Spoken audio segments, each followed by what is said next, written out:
Hello दोस्तों, आज मैं आपको कुछ बताना चाहता हूँ अपने बारे में कि जो लोग कुछ ये बात पैरानॉर्मल एक्टिविटी से रिलेटेड है कि जो लोग कहते हैं कि भूत नहीं होते, पिशाच नहीं होते, पलीद नहीं होते, आत्माएं नहीं होती या एंटिटी नहीं होती। मैं तो वो क्यों आपको कुछ बताना चाहूँगा अपने बारे में।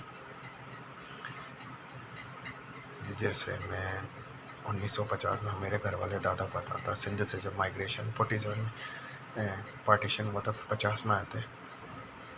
1950 में बैरागढ़ में रहे, सिंधी गए में, फिर इस्लानी मार्केट पे आ गया मीडिया रोड के पास, जिस जगह पे हमें गवर्नमेंट की तरफ से उस टाइम पे उनको अलाउड हुआ था। वहाँ पे पहले कब्रिस्तान था और बाद में कुछ चीज़ें ऐसी थी अब नॉर्मल थी। दादा को लगा कोई कुल देवता है, पीर बाबा, उन्होंने उनकी जगह बना दी, लोबान जला लगे। कुछ टाइम के लिए दादा की तबीयत ख़राब हो गई, लेकिन उस टाइम पे रियलाइज़ नहीं हुआ कि ये नहीं कोई नेगेटिव एनर्जी है। फिर मेरे फादर साहब भी लपेटे में आ गए। वो जाते थे उस एंटी जाओगे, उनको लगा ये तो घर वाली चीज़ तो है नहीं, कहीं बाहर से ये लपेटे में आए।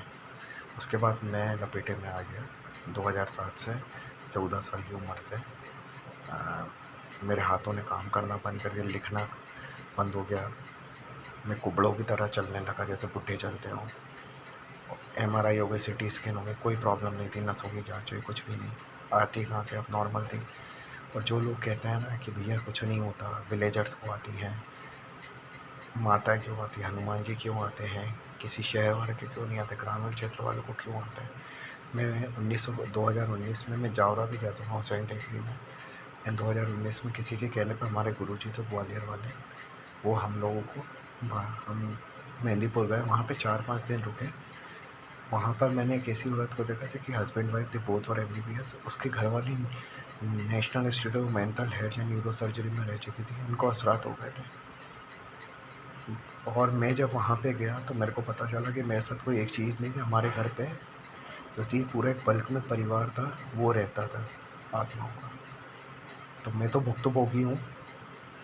और जो लोग कहते हैं कि भैया नहीं होता, वहम है, दिमागी संतुलन खराब है, लोगों की नज़रों में तो आप पागल घोषित हो जाते। मेरी ज़िंदगी करियर बर्बाद हो गया। समाओ मैंने अपनी ग्रेजुएशन कंप्लीट किया, अभी अपने फादर के साथ अचार चूरमा बेचता हूँ। प्रोग्रेस नहीं हो पाया लाइफ में।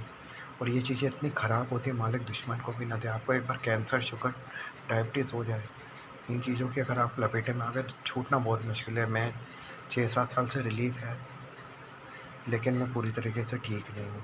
और जो लोग कहते हैं ना कि भैया जो आत्माएं नहीं होती, जिन नहीं होते, पिशाच नहीं होती, ये सब चीज़ें नहीं होती, बुराई की तरफ में, अच्छा की तरफ से माता काली माता नहीं आती या हनुमान जी नहीं आते, भैया सब होता है। घायल की गति घायल जानता है। जो भुक्तभोगी होता है उससे पूछो कि चीज़ें कैसे वर्क करती हैं। मैंने 10-10 किलोमीटर पैदल चला हूँ सर्दी के टाइम में, 10-15-20 बाल्टी नहाने पानी की डालता था, तब भी गर्मी ख़त्म नहीं होती थी मेरी। 10-20 चपाती चावल खा जाता था, आधा कुकर।